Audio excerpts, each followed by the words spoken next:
O programa que você ouve agora é uma produção da Central 3. Está no ar com Felipe Figueiredo e Matias Pinto, o Fronteiras Invisíveis do Futebol, o podcast que desvenda a geopolítica do planeta Bola. Boa alvorada, ouvintes da Central 3. Está começando a 12ª edição do Fronteiras Invisíveis do Futebol, podcast em parceria da Central 3 com o Xadrez Verbal. E falando no Xadrez Verbal, chamo ele, Felipe Nobre Figueiredo. Matias, deixa de ser mal educado, tô te dando esporro aqui no ar e chama o convidado primeiro. O programa de hoje é especial, temos um convidado, uma personalidade da ESPN, maior autoridade do beisebol brasileiro e você sendo mal educado aqui. Chama ele. Mas o Biratã é da casa. Ah, então eu não sou da casa, você tá me dizendo que eu sou tipo um estranho, é isso? Não. É isso. Mas o Biratã frequenta a Central 3 antes que você vinha não, pra cá. Então vou embora, se é isso que você quer eu vou embora. Tá, tchau. Enfim, tentando me livrar aqui, estamos aqui com o nosso querido, o Biratã Leal, maior autoridade do beisebol brasileiro. Seja muito bem-vindo, Biratã. É sempre um prazer estar aqui. Já fazia um tempo que eu não vinha, então dá pra dizer que eu sou um convidado. Toma! Se ferrou! Já faz um tempo que eu não vinha. Conhece o caminho. Você já não tenho mais conhece participado dos podcasts da Trivela. E é um prazer estar aqui. Vamos subverter um pouco o Fronteiras Invisíveis, só um tiquinho. Claro. Só um tiquinho. O pessoal já deve estar achando estranho. Meu Deus, o que o Biratã tá fazendo aí? Não vamos falar de beisebol, calma. Só um pouco. Só um pouquinho. Porque tem a ver com o país. Mas, de tanto que mandaram a gente pra Cuba, a gente foi pra lá. Mas antes... Não, mandaram você. Mandaram você. Você, essa camisa aí, essa camisa subversiva que você está usando. O Biratã também usando uma camisa subversiva, usando um boné, inclusive, subversivo. Não, o boné não é. O boné é o antigo. Eu sou um isentão aqui. Camisa de Cuba e boné da World Series. Mas enfim, muito bom ter o Biratã aqui. O Biratã que é ouvinte do Xadrez Herbal, isso não é jabá, isso não é fake, ele de fato é ouvinte, de fato corneta, de vez em quando, inclusive. Antes de começarmos... Assim como eu e o Felipe, a gente é leitor da Trivela há muito tempo, né? Então, eu não sou. Você que me indicou. Tá bom, tudo bem, toma o troco. E qual o tema de hoje, né? O tema de hoje é Cuba. Lembrando que temos um dossiê visual no site xadrezherbal.com para tudo que a gente fala aqui, que vocês quiserem alguma orientação visual também. Lembrando que o Fronteiras Invisíveis é um feed separado e alguns recados aí dos nossos ouvintes. O Fernando Copercini disse que na Turquia tem uma cidade, né? Os últimos 2 programas foram sobre a Turquia. Teremos um terceiro programa sobre a Turquia, lembrando, porém ele depende da agenda dos nossos convidados especiais. Na Turquia temos a cidade de Batman. Eu queria mandar um grande abraço para o Lucas Draiche, ou Drake, que sempre comenta os programas. Ele usa uma foto do Tite no seu perfil do YouTube, e ele certamente torce para o Nacional no Campeonato Uruguaio. Manda um abraço para o Carlos... Sem clubismo. Sem clubismo, mas o comentário dele foi clubista, então tomou troco. O Carlos Castro, que lembrou que a tomada de Jerusalém pelos ingleses na Primeira Guerra Mundial teve muita ajuda dos judeus locais. Manda um abraço para o pessoal do perfil do Twitter do Esse Dia Foi Louco, que está aí divulgando e prestigiando o nosso programa. Bastante gente comentou, meu caro Matias, que o Atlético aposentou a camisa 12 em homenagem à torcida.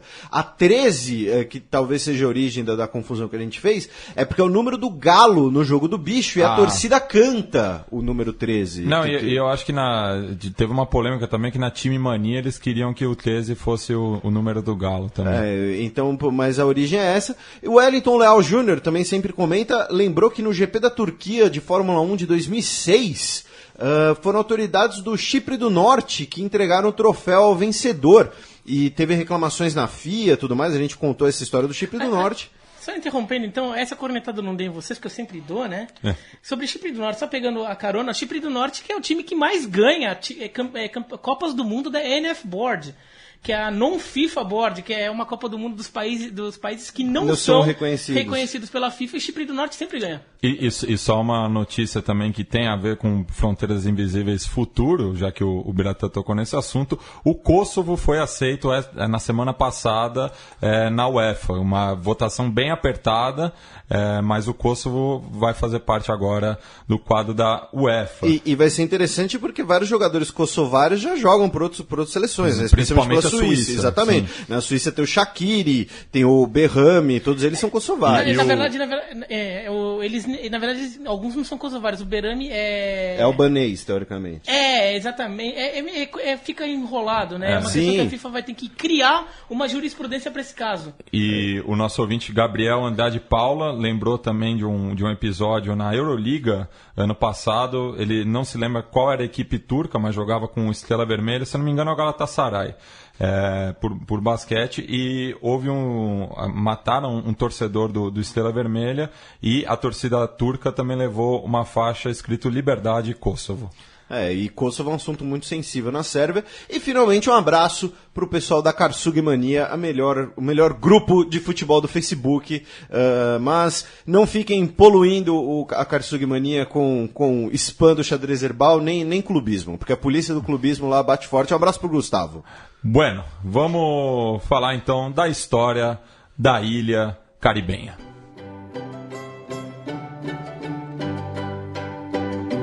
A história.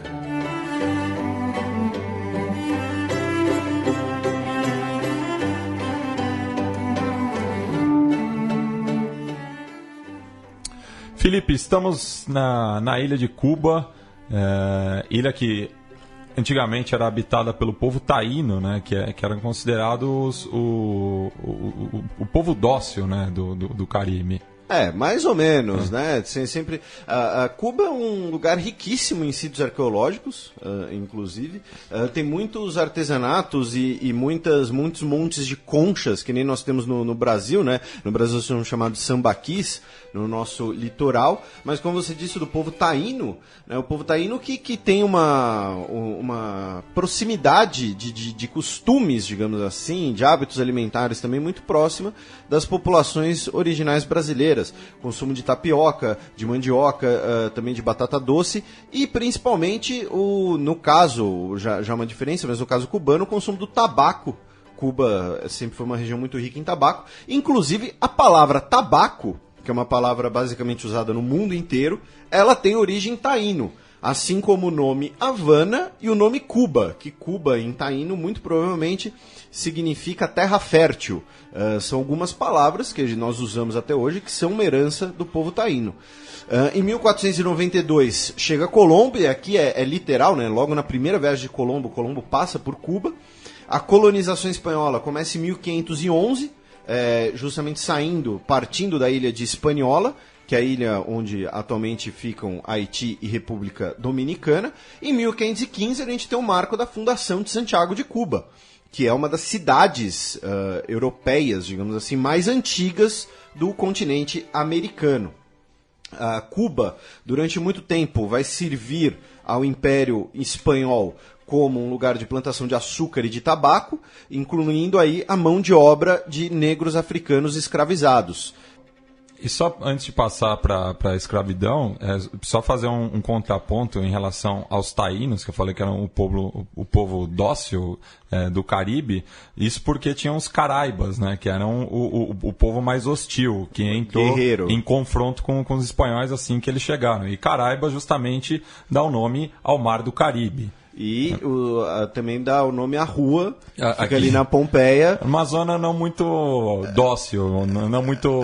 que desemboca num estádio, sem clubismo, e tem um colégio ali nessa rua também, sem personalismo, mas enfim, voltando aqui, as plantações de açúcar e de tabaco em Cuba usaram muito a mão de obra de negros africanos escravizados, tanto que Cuba, a gente vai falar um pouco mais disso depois também, mas Cuba, junto com o Brasil e o sul dos Estados Unidos, são os 3 lugares onde nós temos a maior parcela de população negra descendente dessas populações escravizadas. Inclusive um abraço para o professor doutor da USP, Rafael de Vivar Marquesi, cujo doutorado é justamente sobre a escravidão em Cuba, Mississippi e Brasil, nas plantações, no plantation.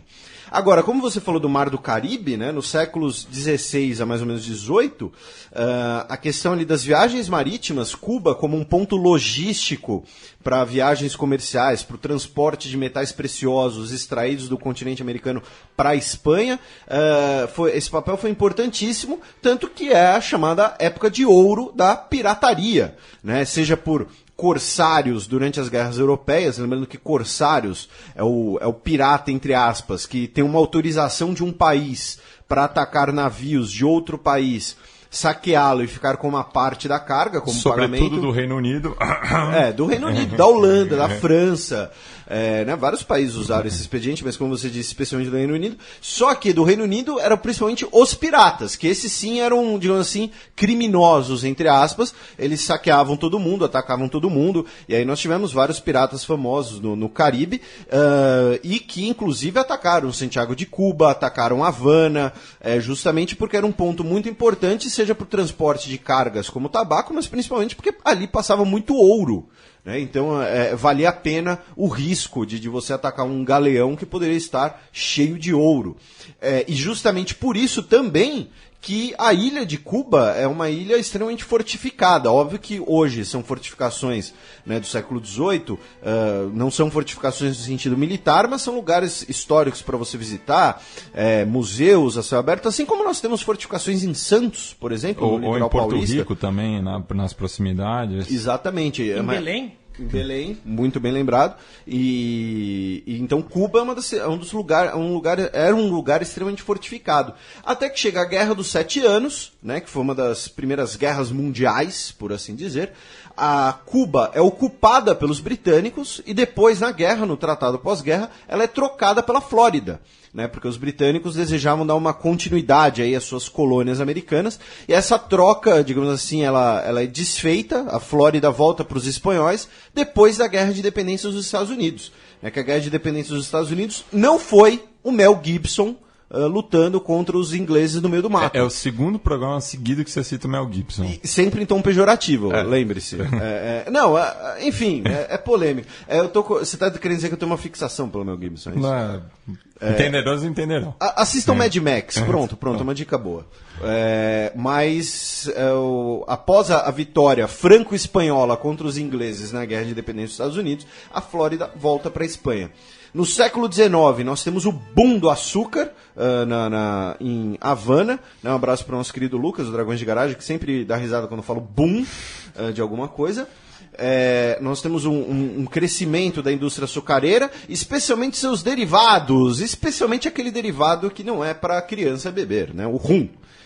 E começam, justamente por conta desse crescimento econômico, os movimentos por independência e por autonomia na ilha de Cuba. E o marco desses movimentos é o ano de 1836, quando Francisco de Agüero e Andrés Manuel Sanches são executados por defender a independência pela repressão espanhola e se tornam aí os mártires da futura independência cubana. Mas o ouvinte mais atento pode perceber, a gente está citando 1836. O ciclo das independências na América Espanhola já tinha passado, né? Sim. Então, por que Cuba especificamente demorou tanto para a independência, Felipe? Justamente porque era um lugar muito proveitoso nesse sentido de exploração, e a dominação espanhola ela era muito mais forte, muito mais firme, uma presença muito mais militarizada do que em outros lugares, e as guerras de independência no continente espanhol se aproveitaram muito das guerras napoleônicas,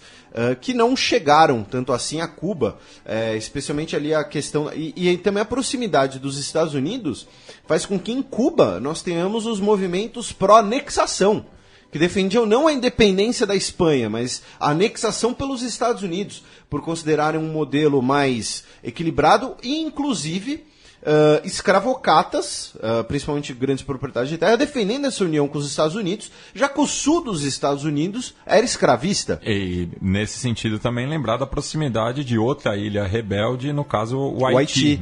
Exatamente. Então, essa presença militar. E outra coisa que... Essa é uma época em que você pensar em se anexar com os Estados Unidos não era uma coisa que tem o mesmo tom que tem hoje. Sim. Que parecia, você está perdendo sua soberania. Tudo. Os Estados Unidos, na verdade, era um país até não tão grande assim, que naquela época estava engolindo tudo que tinha...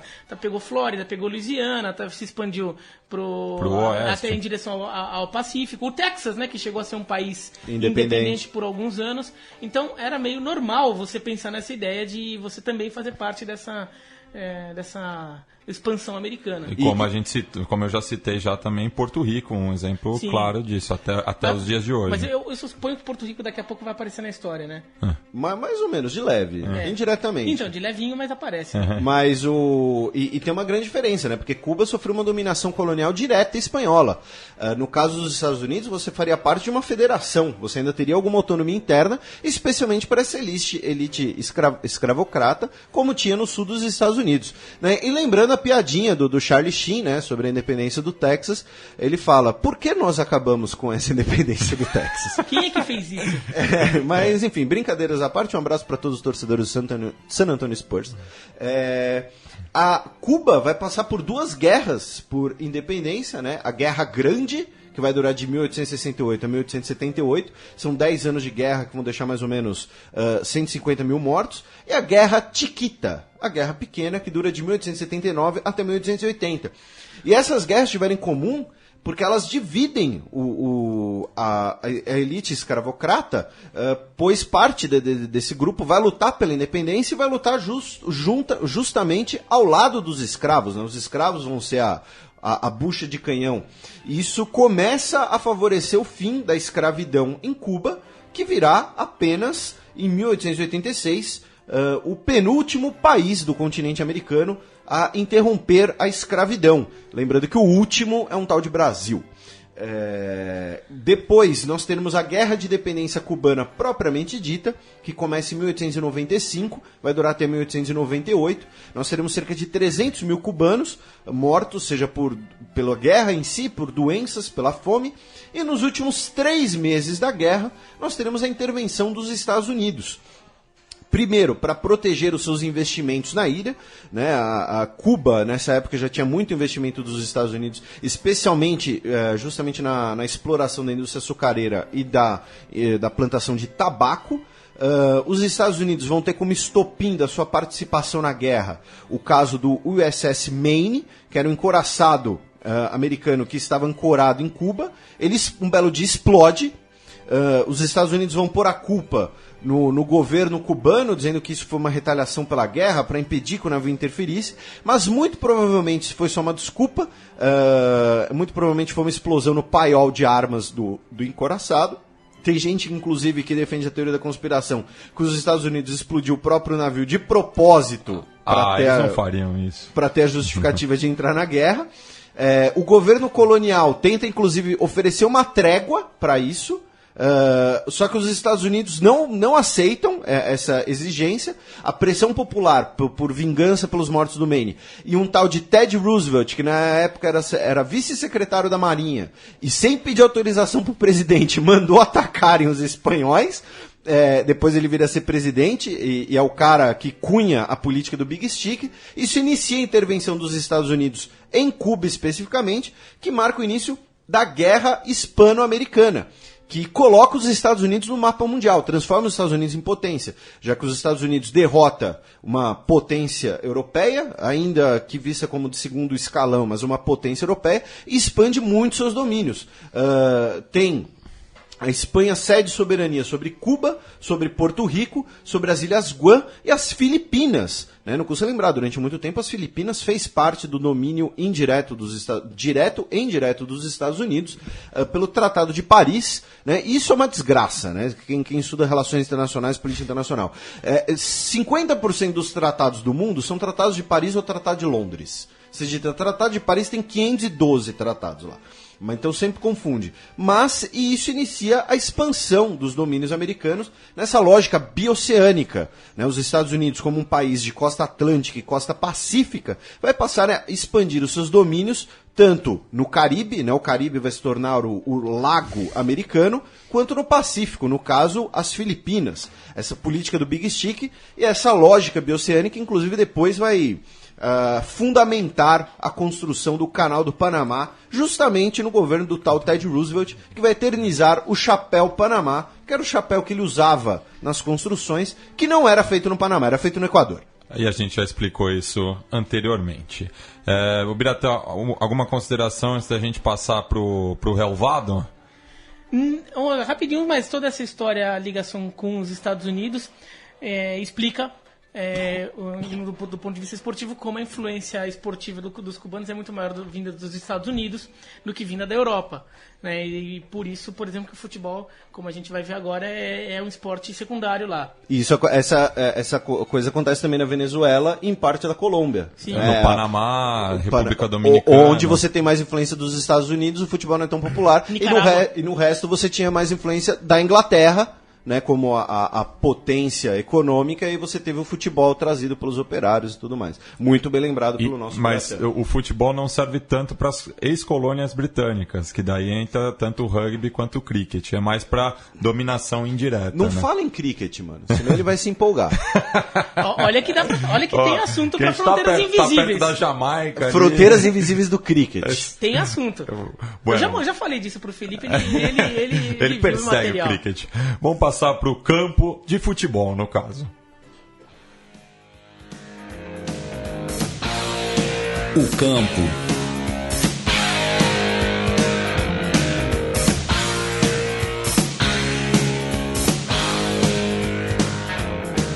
Chegamos aos gramados cubanos para falar da falta de tradição, Felipe, do futebol cubano? Falta de tradição.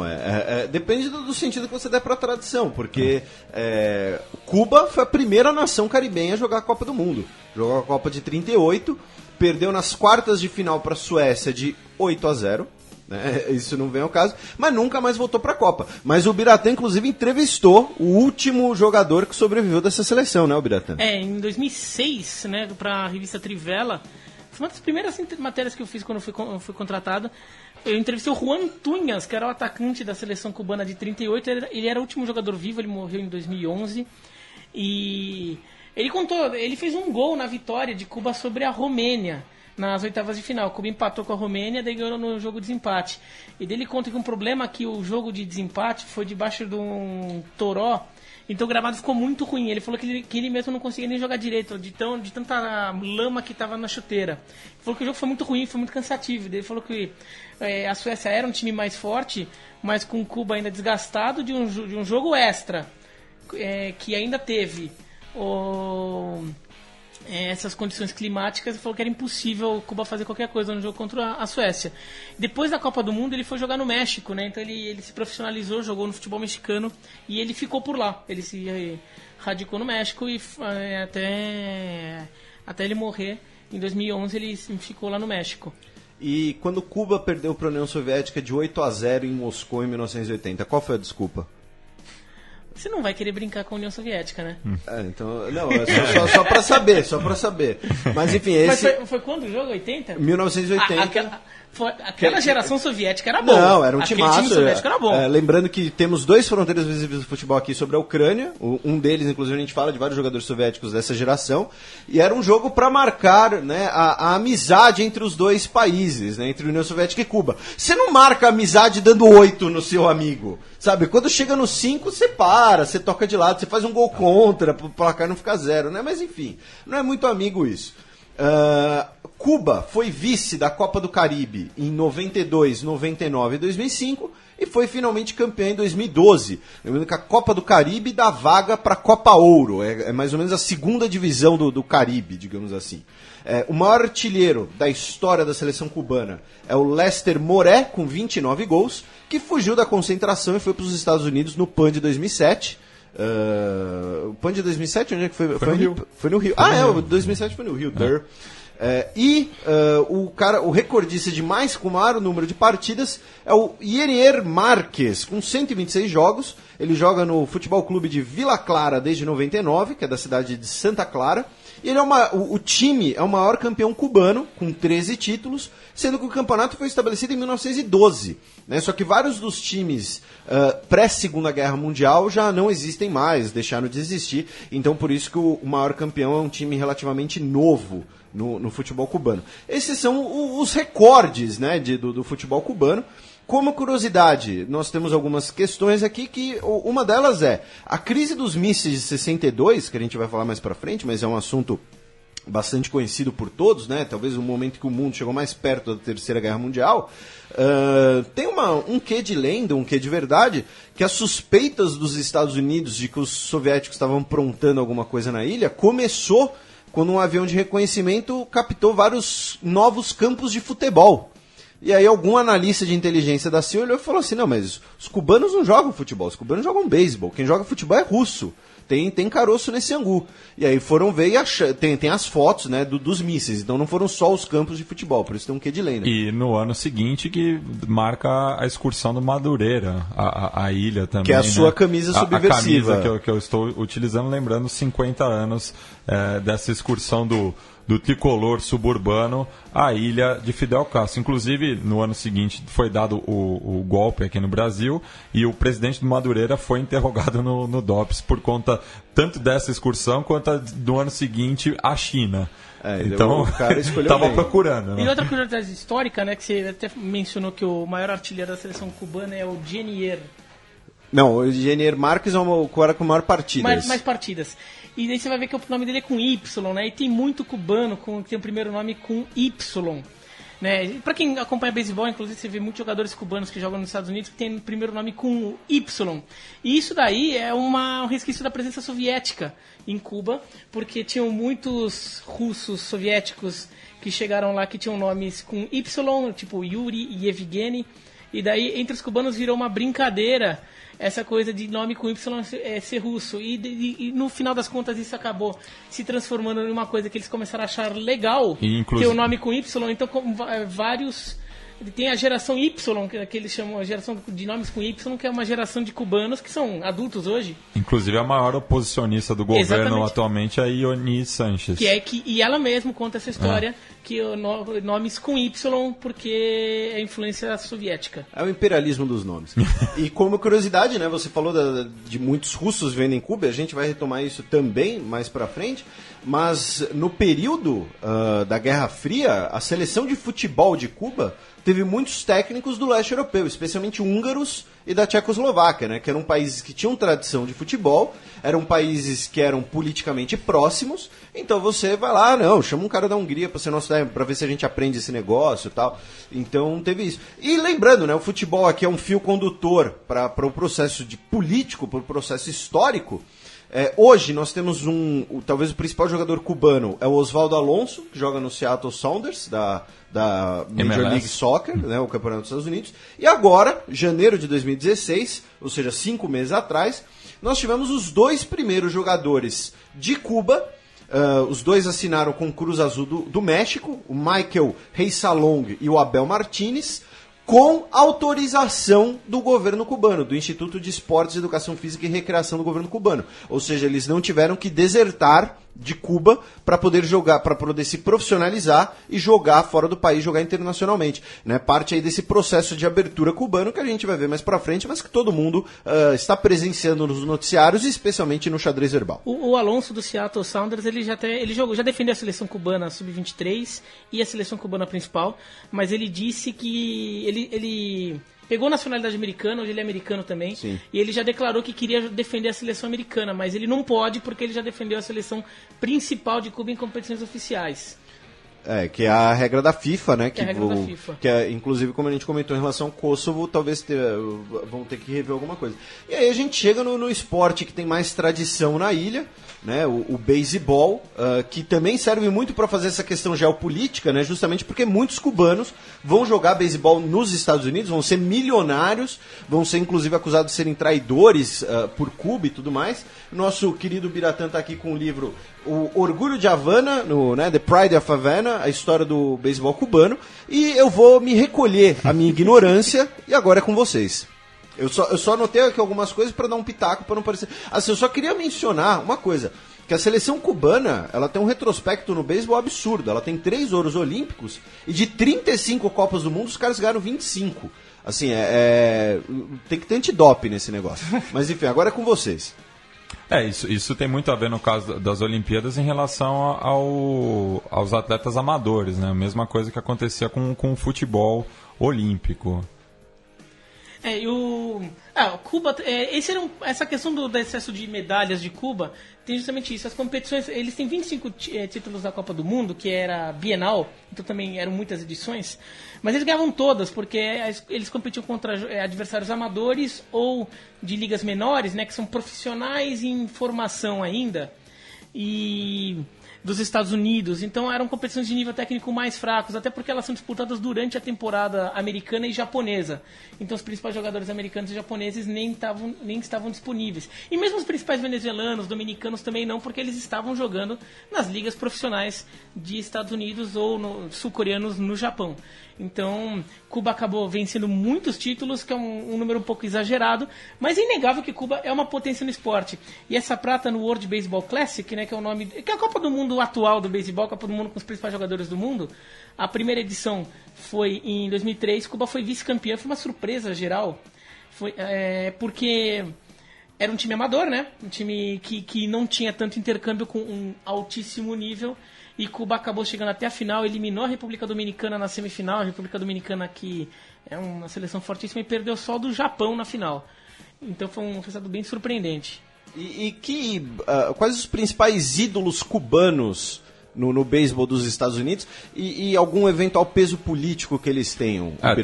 Tem o caso do Orlando Hernandez, né, que foi um arremessador, que foi tricampeão pelos Yankees no começo dos anos 2000. Antes do Biratã responder, aproveitando que você falou que o cara era arremessador, um esclarecimento para quem não sabe as regras.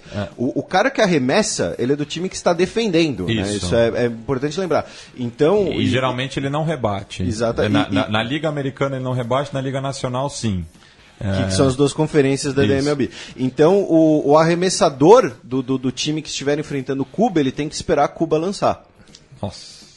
Não, a gente já combinado que não ia ter esse tipo de piada. Não, agora o Biratã pode continuar. Então vamos... Não, então só retomando do Orlando Hernandez, ele tem um peso político porque ele foi anado para os Estados Unidos, reza a lenda, inclusive teria sido mordido por um tubarão, ele tem a cicatriz, então ele representa muito esse lado do cidadão que abandonou Cuba da maneira mais radical possível. Da maneira mais precária possível, sim, inclusive. E vários jogadores acabaram passando por isso. Mas vamos voltar um pouquinho até da história do beisebol em Cuba para entender um pouco como foi esse processo. Você fica à vontade, Biratã, o microfone é teu. Até uma ligação histórica aí para pegar o gancho que a gente vinha falando da parte histórica de Cuba. Quem implementou o beisebol em Cuba foram cubanos da elite cubana que foram aos Estados Unidos estudar. Como os Estados Unidos tinham essa influência enorme em Cuba, sobretudo a elite cubana tinha relações muito boas com a elite americana, a partir do momento em que os Estados Unidos passaram a dominar economicamente e culturalmente Cuba, né, quando os espanhóis saíram. Muitos estudantes foram para os Estados Unidos. Nessa época, era final do século XIX, começo do século XX.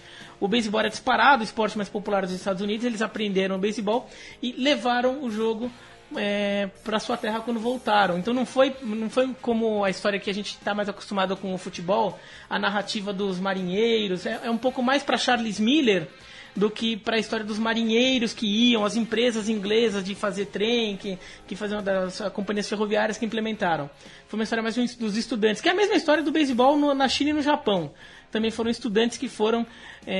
isso é uma outra história, mas essa história que o japonês gosta de beisebol por causa do domínio pós-Segunda Guerra Mundial é balela. O Japão já gostava de beisebol há muito tempo antes. Até no último Samurai tem uma cena simbolizando isso. Né? Eu não posso falar do Mel Gibson, mas você pode falar de Tom Cruise, é isso? Tá. Então foi assim que o beisebol chegou em Cuba. E Cuba foi o primeiro grande país fora da América anglo-saxã, vai fora de Canadá e Estados Unidos, a gostar muito de beisebol e a se tornar bom em beisebol. Foram os cubanos que levaram o beisebol para a República Dominicana, né? Porque também havia muito intercâmbio, muito próximo geograficamente. Alguns cubanos faziam negócio na República Dominicana, alguns fugiram. E então foi assim que o beisebol chegou na República Dominicana. E foram os cubanos também, alguns cubanos que foram morar em Porto Rico, que ajudaram, junto com americanos, a implementar o beisebol em Porto Rico, que também é o esporte número 1 de Porto Rico. Então, esse momento Cuba e Estados Unidos muito próximos, foi o momento que o cubano definiu o seu esporte e acabou sendo o beisebol por causa disso. Então tem toda uma relação histórica aí. E só antes falando politicamente, né, mesmo antes da Revolução Cubana, os jogadores da ilha eles não eram bem vistos nos Estados Unidos, inclusive na Negro League, que era a liga para os vamos dizer, os que não eram WASPs, né, White Anglo-Saxon Protestants, tinham diversos times cubanos, inclusive o New York Cubans, que era formado tanto por negros quanto por latinos. Isso, porque a liga, os esportes americanos, as ligas americanas eram brancas, os negros não podiam jogar. Então, no beisebol, eles criaram as Negro Leagues, que eram ligas só para jogadores negros. E daí, assim, aquele critério, assim, joinha, estou sendo irônico, hein? Aquele critério joinha, né? Então, assim, latinos, os cubanos negros, logicamente, eram considerados, mas os latinos, em geral, também eram considerados negros. Meio West Side Story, assim. Assim, não é branquelo, vai jogar lá. Era um negócio bem idiota, bem ridículo. E então muitos cubanos fizeram a carreira nas ligas negras, inclusive um que a gente vai falar mais lá pra frente e nesse podcast. E a partir daí Cuba cresceu bastante. Os americanos começaram também a fazer, como Cuba é um país mais quente, a fazer até jogos de pré-temporada em Cuba.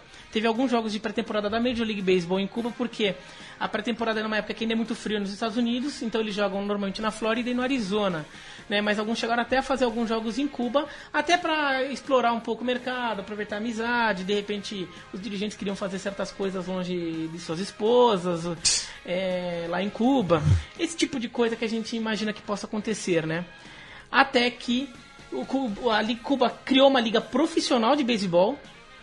O principal time era os Habaneros, time de Havana, né? Os habitantes de Havana, até que veio a Revolução Cubana, né? A Revolução Cubana acabou com o esporte profissional e a Liga Cubana passou a ser uma liga oficialmente amadora, como os campeonatos da União Soviética de futebol, da Tchecoslováquia, da Iugoslávia. Então, os jogadores não eram mais profissionais, eles eram funcionários do Estado. Inclusive, um dos grandes times desse período são os Industriales, né? O Industriales até é tido como o Yankees de Cuba, porque é o maior campeão de Cuba, é o time de Havana, e eles montaram a liga sendo um time de cada região. Ele tem como sede a capital dessa região, então é um time de cada região. Então é Santiago de Cuba, Cienfuegos, Isla de la Juventud, Havana, a cidade de Havana, a província de Havana, então é um de cada região. Então ele meio que são os times, meio que são seleções regionais, tá? Vila Clara, que é um dos principais times também, Pinar del Rio. Então a Liga Cubana amadora, entre aspas, porque os jogadores vivem disso, foi montada desse jeito. Então acabaram com os times profissionais que existiam antes. Os times profissionais foram desfeitos, né? E esse livro aqui que eu trouxe aqui, inclusive, ele fala sobre a história do Habaneros. Muito a história do Habaneros, que é o clube profissional. O autor do livro é um cubano que desertou, foi morar nos Estados Unidos e escreveu esse livro. E ele era torcedor do Habaneros e ele não gosta nada do Fidel Castro. A partir daí, o beisebol cubano ele teve um problema aí de um certo isolamento, né? Porque eles passaram só a jogar competições amadoras, representando o país, mas não competições profissionais. Eles deixaram de participar da Série do Caribe, que é a Libertadores do beisebol, é o campeonato com os campeões nacionais da América Latina, né? Cuba deixou de participar, Cuba era o país que dominava, deixou de participar, então agora tem República Dominicana, Venezuela, México e Porto Rico, né? Cuba saiu, a República Dominicana passou a ser a grande força dessa competição profissional, com equipes profissionais. Então Cuba se isolou, mas ao mesmo tempo Cuba acabou desenvolvendo muito mais seu estilo de jogo. Cuba acabou tendo... Existe muita gente, até nos Estados Unidos, que admira muito o beisebol cubano por ele ser um beisebol... Tem até um certo purismo ideológico ali, não de ideologia política, eu estou falando de ideologia de jogo, estilo de jogo, a escola cubana de beisebol. É um jogo bonito. Ela ficou menos, ela ficou menos influenciada por certas por coisas. Esteroides. Também por esteroides, também menos influenciada por esteroides. Os jogadores são fisicamente menores, até porque tem até menos condição de fazer uma preparação físico-laboratorial que nos Estados Unidos. E o beisebol cubano acabou indo por aí, mas o esporte seguiu como o número 1. É o esporte preferido do Fidel Castro, então também o Fidel Castro não tinha motivo para querer acabar com o beisebol por ser uma coisa de americano. É uma coisa já muito enraizada na vida cubana, na cultura cubana. Existe até uma lenda de que o Fidel Castro ele teria ido aos Estados Unidos, antes da Revolução, ele teria ido aos Estados Unidos, feito um teste pelo Washington Senators, ele teria sido rejeitado nesse teste, e depois ele acabou fazendo alguns amigos, conheceu Che Guevara, e a partir daí ele armou a Revolução. Essa história é lenda. Foi a rejeição no teste que transformou ele em revolucionário. É que nem aquele papo do Hitler, que foi recusado na Escola de Belas Artes. E essa história é lenda. Tá? O Fidel Castro nunca fez teste no Washington Senators, que é o atual Texas Rangers, o time do nosso querido amigo Matias Pinto. Bem longe de mim. Ele não... Só para o ouvinte entender, o George W. Bush já foi proprietário do Texas Rangers. Sim, e deu uma boa grana na construção do estádio do Texas Rangers. Então essa história é lenda, tá? O Fidel Castro nunca fez teste no Washington Senators. Esse livro, inclusive, o cara não gosta do Fidel Castro, mas isso não tem nada a ver com a qualidade do livro. O livro é muito bom, esse livro que eu vou recomendar depois.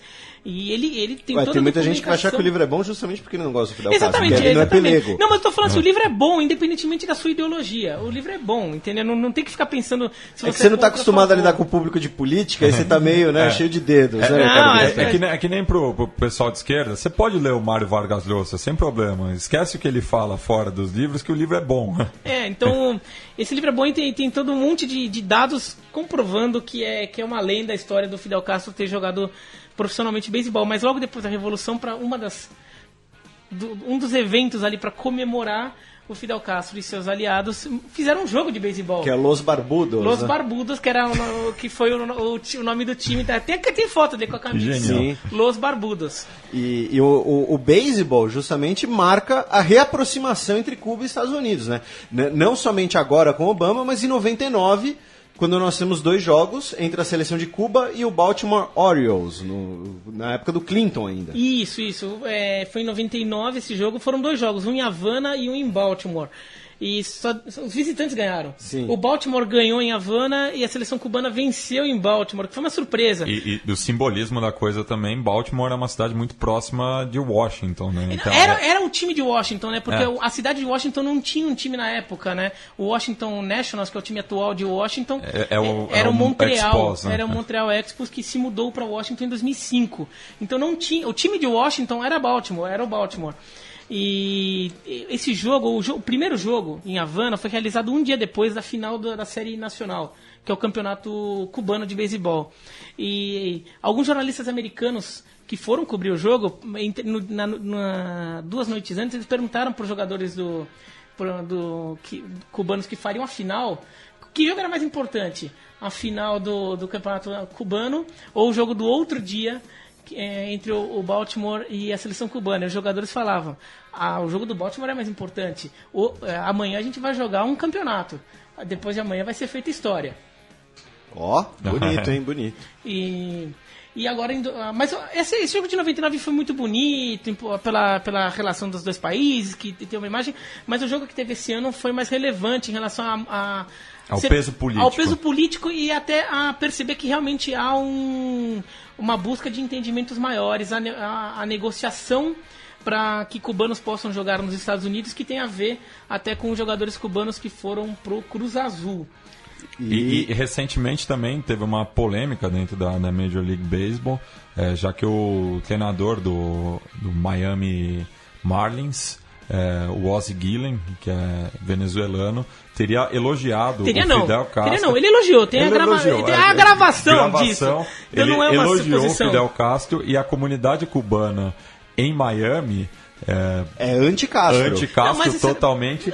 Queria a cabeça dele numa bacia de prata. E ele tentou se... Mas isso daí foi uma das coisas mais idiotas que alguém já fez nos esportes americanos.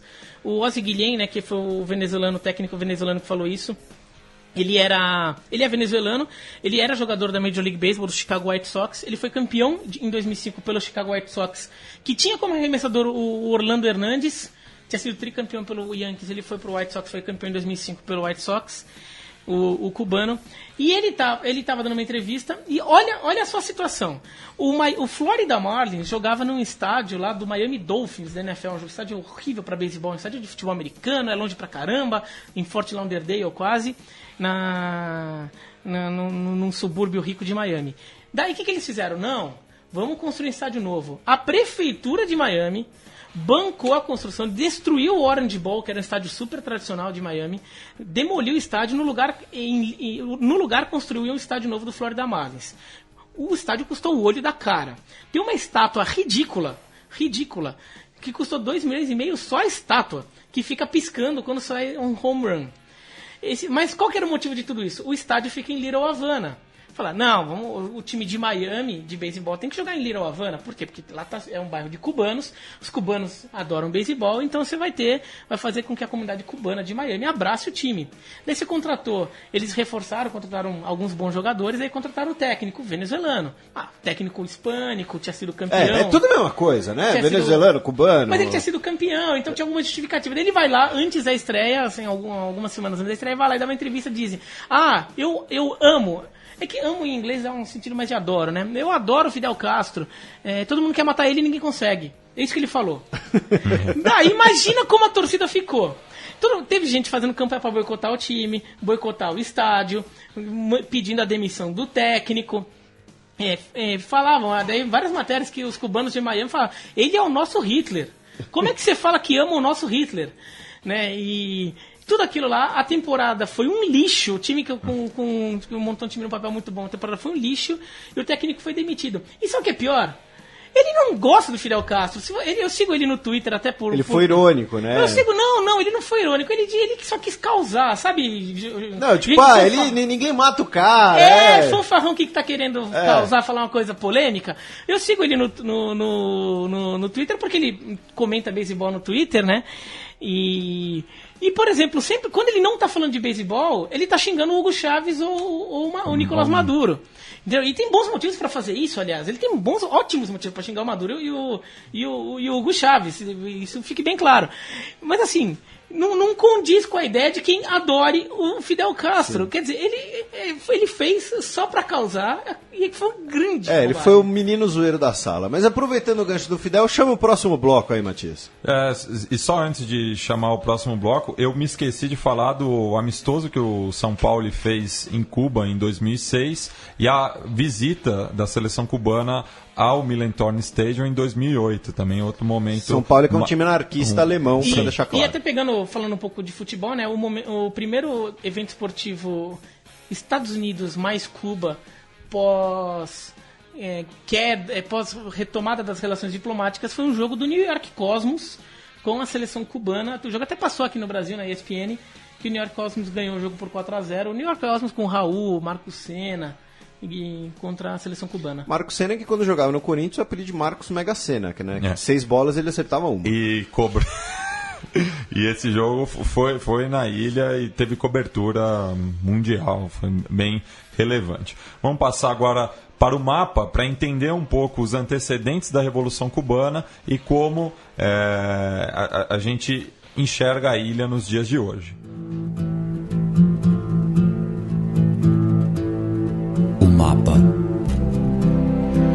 Felipe, remontamos ao início do século XX para falar já de uma Cuba independente, mas nem tanto, enfim. Cuba ela concedeu parte da sua soberania aos Estados Unidos, porque nós tivemos as primeiras eleições municipais em Cuba Independência em 1900, com voto censitário. Essas eleições também serviram para eleger uma constituinte em 1901, que colocou na sua Constituição, foi obrigada pelos Estados Unidos a colocar como anexo à sua Constituição a chamada Emenda Platt, que vigorou até 1934, que transformava Cuba num protetorado não oficial dos Estados Unidos. Os Estados Unidos tinham o direito de manter bases militares em Cuba, poderiam intervir em Cuba para manter a ordem e a segurança comercial a qualquer momento. Cuba se comprometeria a ajudar os Estados Unidos caso fosse chamada. Os cidadãos americanos tinham, basicamente não tinham nenhum requisitos para poderem transitar ou para poderem negociar em Cuba, e por aí vai. Essa emenda Platt ela vai ser revogada pelo Roosevelt em 34 como parte da chamada política de boa vizinhança, né? Ou seja, você revogar os antigos mecanismos da política do Big Stick, que é a política do grande porrete, traduzindo, né? Que é fale suave, mas carrega um grande porrete. Em 1902 nós temos a eleição de Tomás Palma, o primeiro presidente de Cuba, que era um americano que morava nos Estados Unidos, filho de cubanos. Ele só foi para Cuba 4 meses depois de ter ganho a eleição. Né? Ou seja, ele não era um cara muito apegado a Cuba, digamos assim. Os Estados Unidos vão retirar as suas tropas permanentes em 1909, mas vão manter suas bases navais, inclusive a base naval cedida pela emenda Platt, a mais conhecida, que é a base naval de Guantánamo. Eu já ouvi esse nome. Que exatamente, que até hoje é um território dos Estados Unidos em território cubano e serve de prisão extraterritorial. Durante a Primeira Guerra Mundial, Cuba vai servir de base naval para os combates, para as escoltas dos comboios dos Estados Unidos e também para o combate aos submarinos alemães. Lembrando que a guerra submarina não foi apenas na Segunda Guerra Mundial, foi também na Primeira. Na Segunda Guerra Mundial também, inclusive o Ernest Hemingway, que morava em Cuba, escritor, que teria inventado, né, se não inventado, consagrado o mojito, né, a melhor bebida de todos os tempos. Ele fez um grupo da vizinhança para tentar achar submarino, mas dizem que ele ficava bêbado no barco pesqueiro jogando granada no mar. Dizem que era... Isso condiz muito com o homem que se matou com uma 12. Enfim, então tá aí. A partir de 1911, nós temos a ascensão do primeiro governo liberal de Cuba, em que os afro-cubanos são permitidos a participarem no processo político, porém, com a ameaça de uma reforma agrária, em 1912 as tropas americanas voltam para Cuba para manter ali a estrutura de plantations da indústria açucareira, que agora envolve não apenas o açúcar, mas também o rum, né? Lembrando que nós temos uma empresa de capital americano fundada em Cuba, chamada Bacardi, que depois da Revolução Cubana vai para os Estados Unidos, e as fábricas da Bacardi em Cuba são apropriadas pelo governo e se tornam a estatal Havana Club. Outro rum que você pode comprar, pode consumir, só se você tiver mais de 18 anos. Em 1933, nós temos um levante cubano contra o domínio dos Estados Unidos.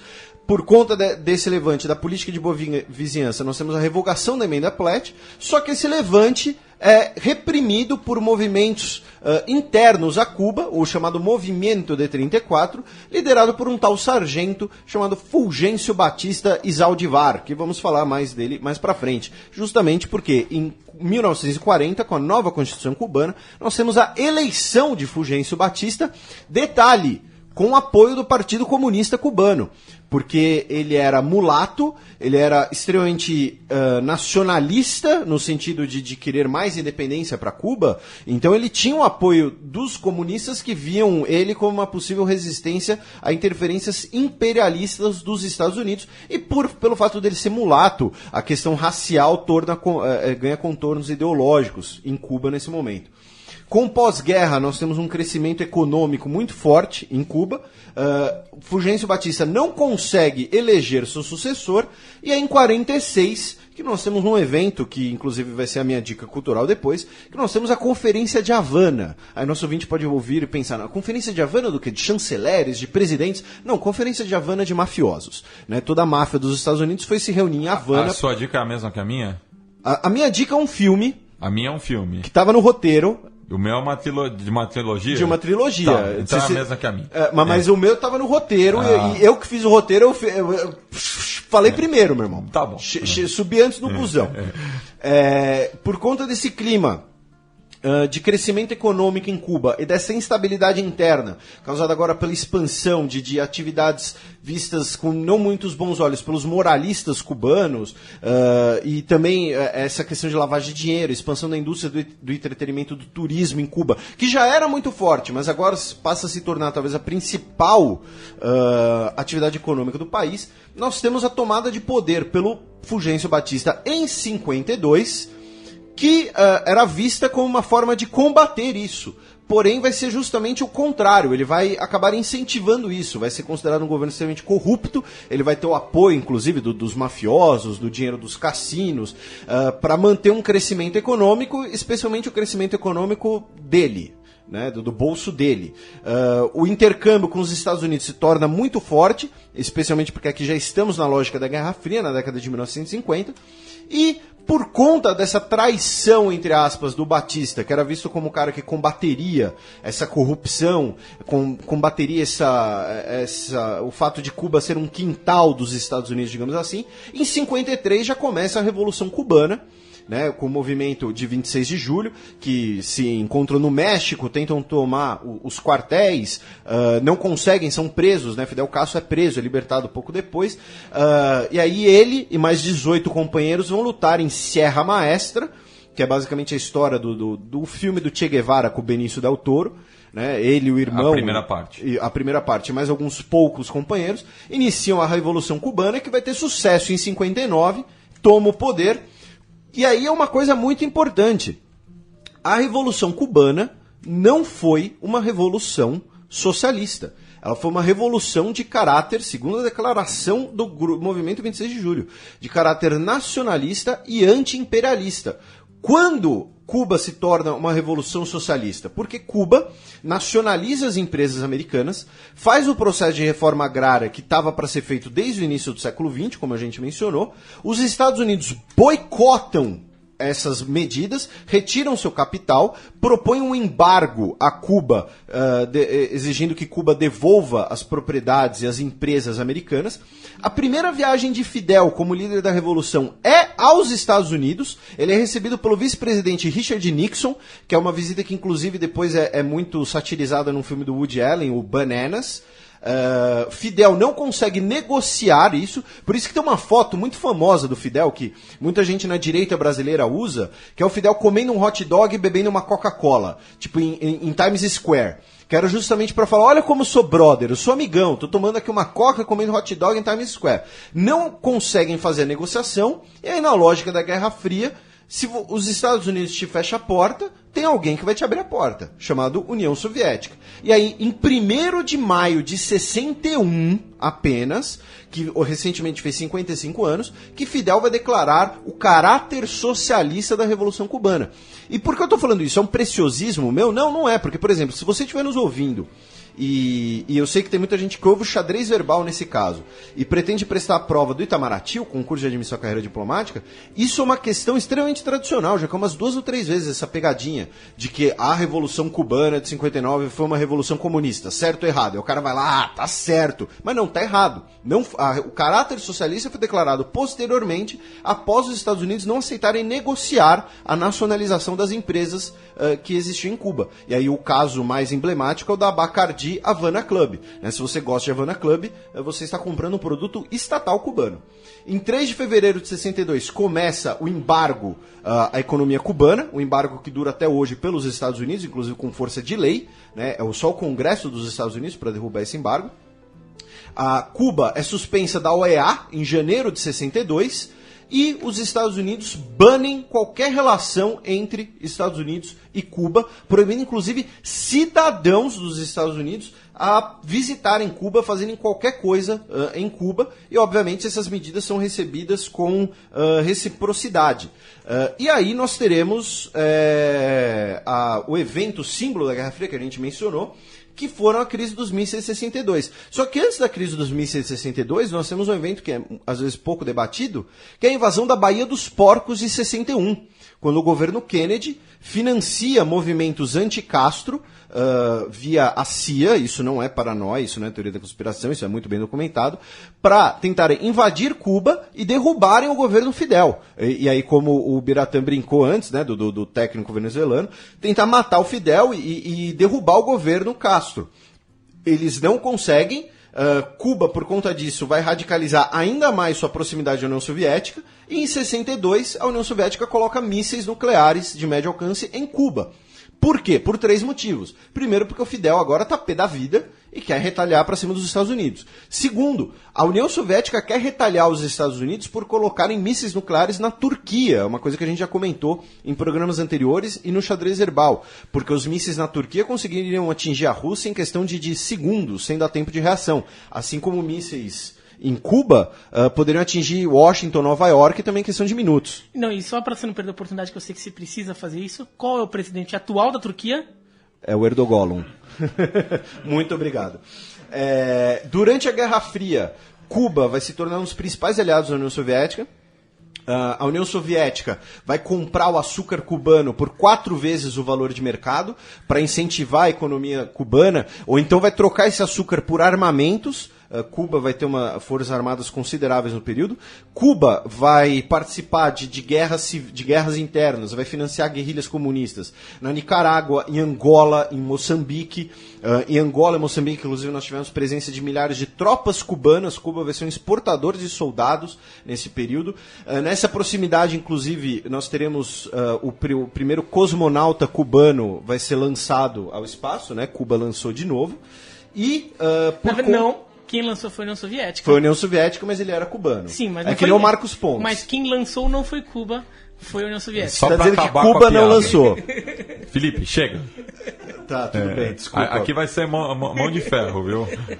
A partir de 68, por conta aí do recrudescimento da Guerra Fria, começa uma repressão sistemática em Cuba, com campos de trabalho forçados, com repressão política, prisões unilaterais. Calcula-se que o governo Castro, a ditadura Castro, tenha deixado cerca de 15 mil mortos, inclusive com algumas repressões que muitas vezes são consideradas hoje algo paradoxal, especialmente na esquerda brasileira, como, por exemplo, a repressão aos homossexuais. Um caso muito simbólico disso é o escritor cubano Reinaldo Arenas, que era um escritor homossexual, que escreve sobre isso. Tem inclusive um filme baseado no livro dele, que é Antes que Anoiteça, que quem interpreta ele é o Javier Bardem, quem interpreta o próprio Reinaldo Arenas. E nesse processo de grande repressão política, nós temos uma grande migração de cubanos, uma grande fuga ou deserção, segundo, enfim, o termo que preferirem, de cubanos para os Estados Unidos, que hoje os cubano-americanos contam mais ou menos cerca de 2 milhões de pessoas, tanto pessoas que fugiram de Cuba, quanto seus descendentes. Com o fim da União Soviética, Cuba perde o seu principal parceiro internacional, perde o seu principal apoio internacional, e por isso ela vai ter que buscar novas relações com esse fim do isolamento da Guerra Fria, que lhe era imposto, ou seja, Cuba vai ter que começar a buscar contornar esse isolamento, que, repetindo, é imposto pelos Estados Unidos, né? O embargo econômico, do ponto de vista jurídico, ele é completamente ilegal, né? É uma coisa unilateral, só que ninguém quer comprar briga com os Estados Unidos por causa de Cuba, né? A verdade é essa, colocando aí nos interesses geopolíticos. Embora a relação entre Cuba e Rússia ainda continue forte, mesmo a Rússia fraca economicamente nos anos 90, a partir do governo Putin já visitou Cuba 4 vezes. Nós temos a grande presença cubana na indústria grande presença russa na indústria petrolífera cubana, e como o Biratã falou, né, o negócio do nomes Y, nós temos quase 60 mil russos vivendo em Cuba hoje, atualmente. Em 2006, nós temos o marco da aposentadoria do Fidel, né, por razões de saúde. Sobe ao poder seu irmão, Raul Castro, que participou lá da luta em Serra Maestra, também foi guerrilheiro, também foi revolucionário. Interpretado pelo Rodrigo Santoro. Exatamente, que fazem Raul. Meus pesos.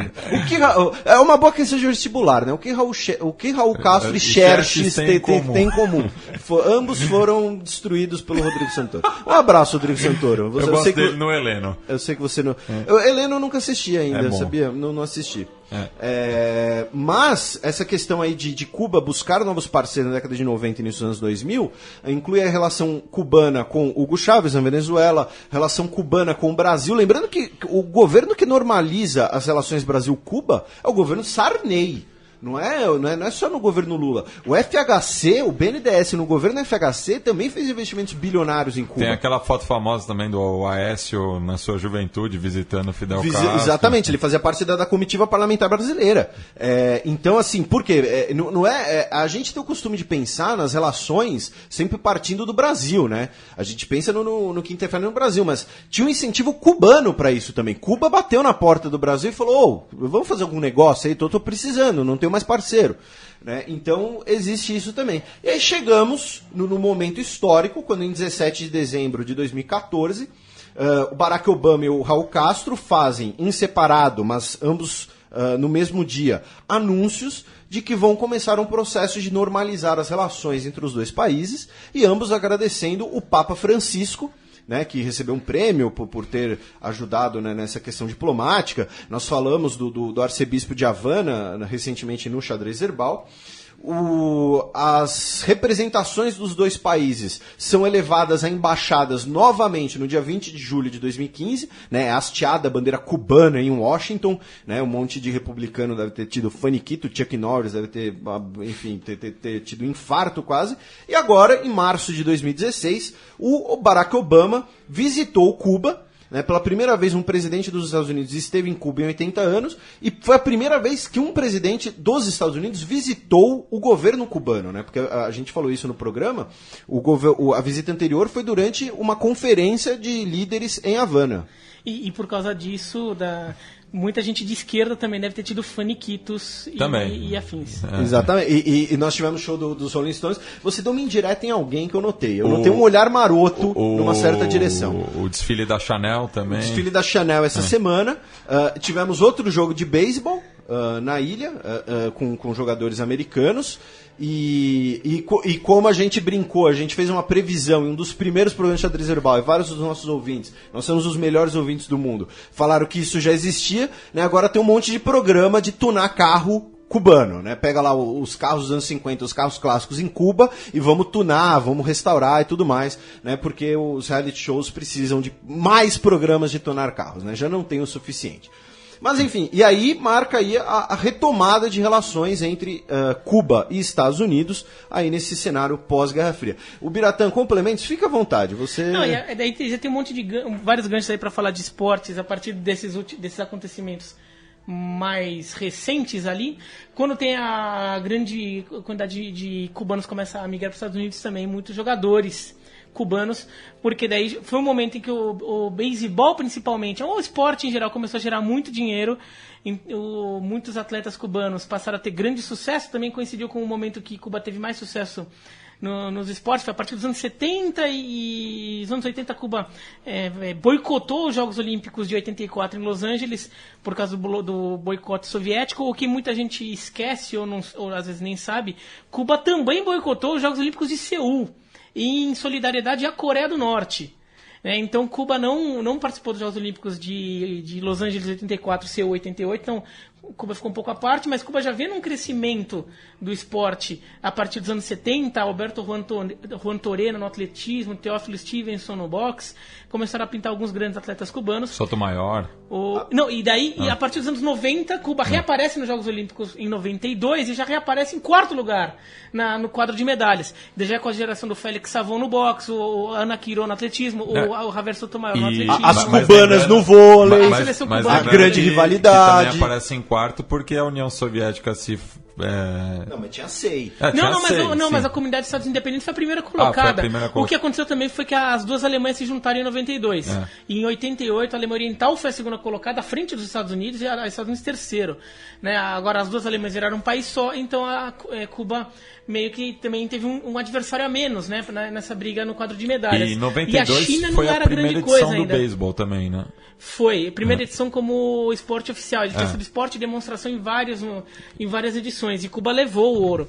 Mas Cuba ganhou metade dos ouros do boxe naquela edição. Então, em 92, Cuba brilhou muito nos esportes. Foi o período que o esporte também começou a dar muito dinheiro. Então, muitos atletas cubanos começaram a ser assediados para se profissionalizar no boxe, se profissionalizar no vôlei, e jogar vôlei na Itália, e jogar vôlei na Rússia, e jogar vôlei na Grécia, no Japão, que tem ligas fortes. E no beisebol, claro, os times americanos muito interessados nos jogadores. Então, muitos jogadores começaram a fugir de Cuba. E os que conseguiam, os que tinham, por exemplo, uma condição de... fizeram contato, e ele ia participar de uma competição internacional. Alguns conseguiam fugir durante uma competição, uma viagem. Quando, por exemplo, Cuba estava participando de uma competição internacional de um Pan-Americano, na Espanha ou num Pan-Americano, os jogadores fugiam. E há vários casos de jogadores que fugiram assim. O Oswaldo Alonso, do futebol, ele fugiu assim durante uma competição.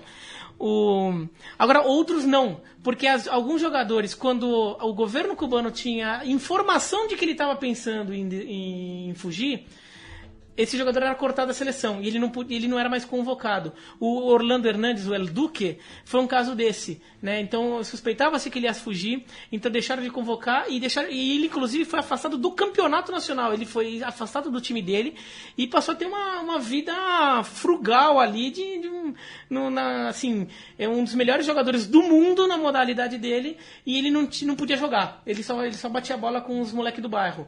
Era o único beisebol que ele podia jogar. Então, por isso que alguns jogadores cubanos tomaram medidas mais drásticas para fugir, como, por exemplo, a nado, pegar barco para Bahamas, barco para Ilhas Turques e Caicos, barco até para Flórida direto, para desertar e conseguir contato nos Estados Unidos.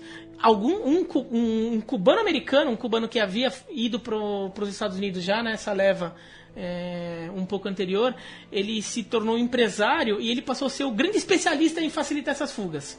Ele passou a ser o responsável por fazer contatos com os cubanos, com os jogadores cubanos, para facilitar as fugas. E isso a gente está falando do beisebol porque é o esporte que mais aparece, mas também aconteceu no vôlei. Teve jogadores cubanos que começaram a aparecer no vôlei italiano dos anos 90, sobretudo no vôlei masculino.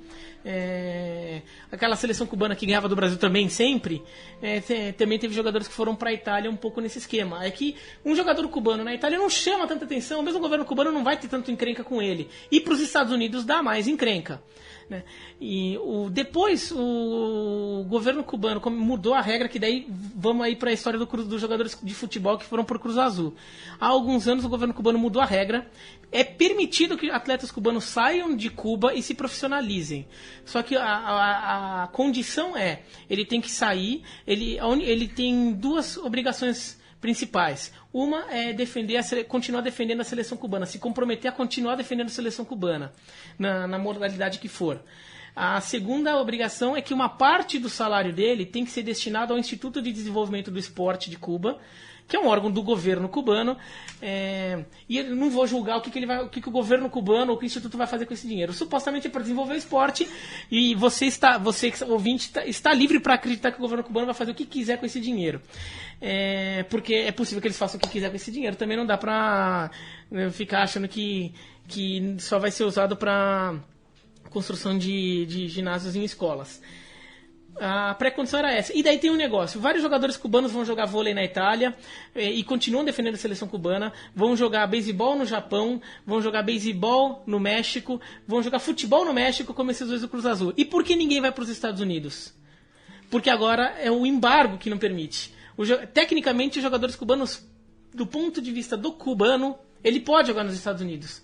O problema é que, como parte do salário dele vai a um órgão do governo cubano, o embargo econômico impede. Porque o embargo econômico impede que uma empresa americana, no caso, os times, deem dinheiro diretamente ao governo cubano. E a visita do Obama também teve uma conversa nessa linha. Claro que foi uma das conversas menos importantes de todas que o Obama deve ter tido lá em Cuba, mas uma delas era para criar um mecanismo para permitir que os times profissionais dos Estados Unidos possam contratar jogadores cubanos diretamente, sem que eles tenham que desertar do país. Ou seja, eles podem voltar para Cuba, eles podem continuar defendendo a seleção cubana, eles podem visitar a família, podem mandar dinheiro para a família.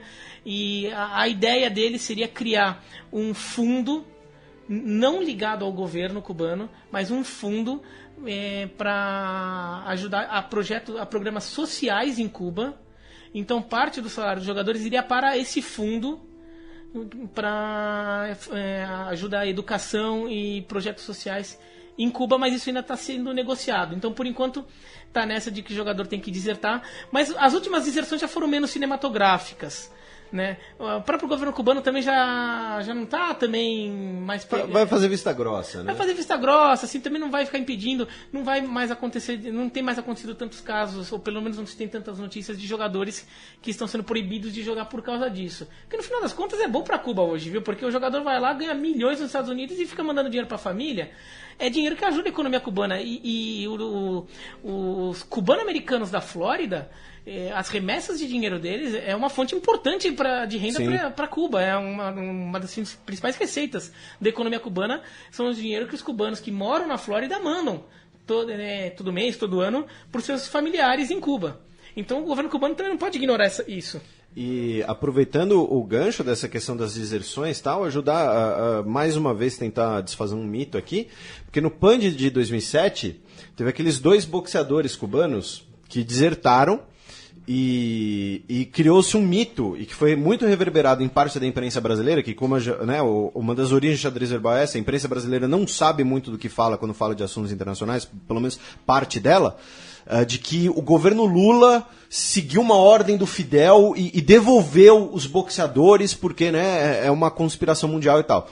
Quando, primeiro, naquele mesmo PAN de 2007, a gente teve 5 cubanos que desertaram e ficaram no Brasil. O treinador de handball da Metodista é um exemplo desses. Pelo menos era treinador de handball da Metodista na época. Tem um texto no Xadrez Herbal sobre isso. Foi um dos primeiros textos do Xadrez Herbal.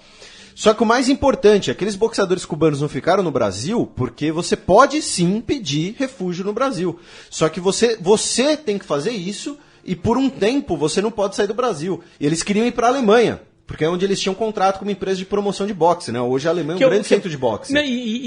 Nesse caso, do mesmo jeito que o empresário cubano-americano que faz esse contato para tirar os jogadores de beisebol de Cuba, quem fez isso com os boxeadores foi o alemão. Justamente o cara que armou o esquema e fez o contato então se eles um procurador da República... não lembro agora direito o cargo, desculpem, tenho que conferir no texto. Mas alguém visitou eles na Polícia Federal e falou: se vocês quiserem ficar no Brasil, a única coisa que vocês precisam fazer é falar: eu quero ficar no Brasil, que eu redijo o texto aqui agora. Eles falaram: não quero ficar. E aí eles foram devolvidos para Cuba, porque eles não tinham documentos, então eram cidadãos cubanos irregulares no Brasil, do ponto de vista jurídico. E aí de Cuba, depois eles conseguiram fugir para a Alemanha. Inclusive um deles hoje é profissional e é milionário. Mas vários outros naquele PAN pediram para ficar no Brasil e ficaram. Então, mas criou-se esse mito de que o Brasil devolveu os boxeadores porque o Fidel mandou. Mas não teve nada a ver. E outra coisa curiosa sobre essas deserções, né, pela lei americana, agora também já mudou, né, nos anos 90, nos anos 2000 já também mudou a lei americana, o jeito de receber cubanos que fogem, né. Então, se, por exemplo, os Estados Unidos, a marinha americana, algum barco americano encontrar cubanos no mar indo, eles têm que resgatar e devolver. Né? Então não é que pegou no mar, vamos trazer para cá. Não é mais assim o acordo de Cuba com os Estados Unidos mudou. Então os jogadores cubanos, quando fogem, eles têm que ir para um outro país, neste outro país fixar residência, e daí sim ele se torna elegível para jogar profissionalmente nos Estados Unidos. Então muitos, quando eles estão na Europa, numa competição na Europa, eles fixam residência na Espanha, ou quando eles estão aqui pelas Américas, fixam residência ou no México ou na Costa Rica. Então tem muito cubano que passou pela Costa Rica, ficou um tempinho lá antes de ir para os Estados Unidos jogar. E a seleção espanhola de beisebol é uma seleção relativamente forte para o padrão europeu, porque você pega a escalação, metade do time, mais da metade do time é de cubano. Porque é jogador cubano que desertou em alguma competição na Europa, desertou lá pela Europa, fixou a residência na Espanha, mas acabou não conseguindo ir para os Estados Unidos, porque às vezes não tem qualidade também, não é todo mundo que... Assim, não é que a seleção cubana de beisebol também, todo mundo é jogador do Yankees de 27, que é um dos melhores times da história. Tem jogador meia boca ali também, né? E a seleção brasileira de futebol, o país mais famoso do futebol, tudo. Se a gente pegar jogador da seleção brasileira, tem jogador da seleção brasileira que não vai ter muito lugar por aí, né? Então... a seleção espanhola de beisebol, por exemplo, está cheio de cubano por causa disso. São cubanos que desertaram e não conseguiram lugar nos Estados Unidos e no Japão, né? O Japão tem recebido muito jogador cubano porque o Japão topa o contrato lá de pagar parte do salário para o Instituto de Desenvolvimento do Esporte. Então, alguns dos principais jogadores cubanos jogam no Japão hoje. E aproveitando aí que já falamos bastante do assunto, passando para o nosso encerramento, minha dica cultural é Poderoso Chefão 2. Falei primeiro. Tá, você falou primeiro. Poderoso Chefão, a trilogia vem no seguinte: o Andy Garcia, que é cubano, um dos maiores opositores também do regime. Eu dou uma outra dica, também com o Al Pacino, que é o Scarface, que fala sobre o desembarque... Fala sobre drogas. Fala sobre drogas, mas fala sobre como Cuba deu um jeito de mandar todos os marginais da ilha para a Flórida. Então é uma leitura interessante ali no começo dos anos 80. Também indico a apresentação do Dizzy Gillespie em Cuba, acompanhado do Arturo Sandoval, lembrando que o jazz era um ritmo proibido na ilha, e o Arturo Sandoval desenvolveu a carreira toda dele jazzística tentando dissimular o governo, então é bem interessante isso. Também indico a turnê que o grupo Asfixia Social aqui de São Paulo fez ano passado na ilha, um grupo de rapcore aqui da periferia de São Paulo que esteve visitando Cuba e mostrando como é a cena de música independente lá, e também o trabalho do artista visual Carlos Garaycoa, que chama Las Rochas de la Corona, que esteve na 20ª Bienal de São Paulo e que trata justamente de centros de repressão ao redor do mundo, tanto da esquerda quanto da direita. Ele critica todos, é um trabalho muito interessante, todos estarão linkados no post no xadrezverbal no site. E eu também indico aqui da Central 3, vários ouvintes já cobraram a gente de fazer algo ali sobre o norte da Inglaterra, então eu indico o meu time de botão, que subiu semana passada, sobre o desastre de Hillsborough, apresentado pelo nosso Leandro Yamin, o produtor aqui do Xadrez Verbal, e com a presença do Paulo Júnior. E a música de encerramento é prerrogativa do nosso querido Biratã, que também tem algumas dicas. Né? As dicas culturais aí que eu dou é mais ligada ao esporte e Cuba, né?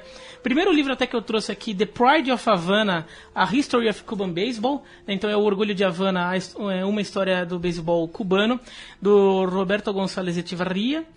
Ele é um professor de literatura latina nos Estados Unidos. Ele nasceu em Cuba e ele desertou, né? Ele deixou o país com sua família ainda quando ele era pequeno. Então, assim, deixa claro, o livro ele tem como uma posição política contra o Fidel Castro, mas o livro é bom. Se você gosta do Fidel Castro, você é de esquerda, pode ficar meio de nariz, mas o livro é bom, entendeu? Assim, não estou aqui para ficar defendendo nenhum lado nem outro, e o livro tem coisas interessantes e mostra, e é interessante ver também o livro que mostra até como o fato dele ter saído de Cuba e odiar o Fidel Castro não faz com que ele odeie Cuba. O país Cuba, a cultura cubana. Os cubanos dos Estados Unidos, eles amam Cuba. Eles amam sua cultura, eles têm orgulho de serem cubanos. Eles só não gostam do governo que está instalado lá. E o Roberto González, aqui no livro, até tem umas passagens em que ele até fala um pouco até do preconceito que os latinos sofrem na cobertura esportiva nos Estados Unidos. Porque se estereotipa o jeito do latino de ser, então se faz análises esportivas baseadas no estereótipo cultural que se tem em cima do latino. Então é um livro bem interessante, é um livro que vale a pena, é um livro em inglês, tá? Eu comprei nos Estados Unidos quando eu estava lá, então quem quiser comprar talvez tenha que comprar um e-book ou numa loja estrangeira. Um outro livro, esse é muito bem falado por pessoas que cobrem beisebol e gostam de beisebol latino, mas eu não li, eu não tenho esse livro, então só estou mencionando o nome, mas ele é muito bem recomendado. A History of Cuban Baseball, que é só o subtítulo do outro, esse daí é o nome inteiro desse, a History of Cuban Baseball, do Peter Bjarkman, que é um americano que se apaixonou pelo beisebol cubano. Ele já virou parça do Fidel, ele vai todo ano para Cuba, ele mora nos Estados Unidos, mora em Indiana, mas ele vai para Cuba sempre durante a temporada de beisebol. e ele é considerado o maior entendedor de beisebol cubano na língua inglesa. Ele, inclusive, fez uma participação no episódio de Havana do Sem Reservas, do programa do Anthony Bourdain. Ele vai para Havana, é um programa que um chefe americano que ele viaja pelo mundo, e ele foi para Havana. Ele quis ver um jogo de beisebol, que ele adora beisebol, e o Peter Bjarkman meio que se seroneia ele num jogo dos Industriales lá em Havana. Então até o episódio até mostra. Então quem quiser também ver esse episódio do Anthony Bourdain deve ter no YouTube, esse é mais fácil achar. Mas 2 livros aqui, mas 2 filmes agora. Tá? Esses 2, provavelmente você acha no YouTube, mas você também é capaz de achar em português, com legenda em português, ou na internet, mas principalmente no Watch ESPN, para quem tem ESPN, porque são 2 documentários da ESPN. Um é The Lost Son of Havana, que é o Filho Perdido de Havana, que é a história do Luis Chianti, que era um arremessador cubano, que ele jogava no México, uma liga profissional mexicana durante a Revolução. Então, ele estava fora de território cubano, acontece a Revolução, o beisebol cubano, a estrutura anterior do beisebol cubano é desfeita, ele falou, vou ficar por aqui e vou jogar nos Estados Unidos. Ele jogou no Minnesota Twins, no Boston Red Sox, até hoje mora em Boston. Grande Minnesota Twins. O nosso Matias aqui tem uma perseguição com o Minnesota. Ele esqueceu que o Bob Dylan, o Charlie Schultz, os 2 são de Minnesota, mas isso é assunto para o outro podcast, né? Para o irmãozinho desse. E o Luis Chianti vai para Cuba, e esse documentário é muito interessante porque ele mostra, até conta a história como o Eisenhower pediu para o Fidel Castro deixar o pai desse jogador, o pai do Luis Chianti, morar nos Estados Unidos, porque o jogador estava sozinho lá nos Estados Unidos, sem família. Ele virou um jogador famoso e o Eisenhower intervém, o Fidel Castro libera. Os pais desse jogador vai morar nos Estados Unidos, eles acabam morrendo lá, estão enterrados nos Estados Unidos. Mas então mostra muito a relação até de cubanos com americanos, e mostra até o Luis Chianti voltando para Havana depois de décadas, indo visitar a família dele em Cuba. Então mostra bem como está a relação, como até o choque, e como aconteceu essa questão de quem jogava num país e ficou de fora. O outro documentário interessante é o Brothers in Exile, Irmãos no Exílio, que conta a história do Orlando El Duque Hernandes e do Livan Hernandes, que era o meio-irmão dele, que também foi arremessador do Florida Marlins. Jogou até outro dia no Philadelphia Phillies. O Livan Hernandes jogou até 2 anos atrás. E que conta a história de como os 2 fugiram. E os 2 fugiram separados. Um fugiu e depois o outro fugiu. Eles nem eram tão próximos, porque eles eram meio-irmãos, então eles não moravam nem na mesma cidade. E conta até como os cubanos de Miami receberam o Livan Hernandes, que é um cubano que fugiu de Cuba para jogar lá e acabou ajudando a levar o time dele ao título, a um título inédito. E conta também esse período de como era a vida não era nada fácil para o jogador cubano que quisesse desertar, e até conta todo esse esquema aí do empresário que fugia, que pegava o jogador para fugir, mandava para Costa Rica. É muito bom para isso. Então, para entender esse documentário, deve ter disponível no Watch ESPN, porque passou na ESPN, então deve ter no Watch ESPN para quem tem. Para quais os assinantes da ESPN, tirando quem tem Sky. Você está fazendo jabá, né? Um pouco. Tá fazendo jabá aqui. E qual a música de encerramento, meu caro Biratã? Você que escolheu. A música de encerramento é do Henrique Jorin, que é Minhoso Albate. Minhoso é do Mini Minhoso, que é um jogador cubano que jogava. Ele também jogava no México quando aconteceu a Revolução, então ele acabou indo para os Estados Unidos e se tornou uma grande estrela do beisebol nos Estados Unidos, um dos maiores jogadores da história do Chicago White Sox.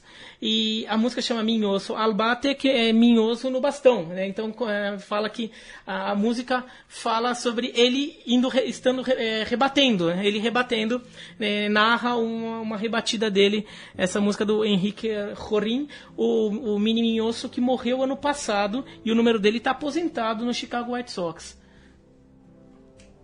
Então vamos encerrar com a música indicada aí pelo Biratã, e a gente se encontra numa próxima fronteira invisível do futebol.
Matação.